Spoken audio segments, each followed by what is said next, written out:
Obrigado, presidente. Queria aqui parabenizar o meu colega vereador Caleb pelo pedido aqui, né? Eu tenho certeza que vocês vão encontrar aqui duas pessoas que pensam muito em vocês e representam aqui os cristãos aqui dentro, que é o vereador Caleb e também o vereador Pedro, meu colega aqui. Então, sintam-se representados. Eu tenho certeza que eles estão honrando aqui dentro o nome de vocês e dizer que na exposição de motivos, às vezes, não precisaria nem falar, né, vereador Caleb, porque os 95 anos falam por si, né?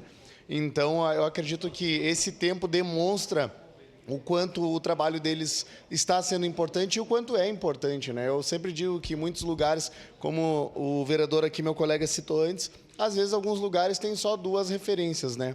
O traficante para uma criança e o pastor. Então, se lá naquele local tiver um pastor para entrar dentro da casa da família e trazer o que tem de bom, né? O que tem de certo e dos valores, que é o que rege a nação, né?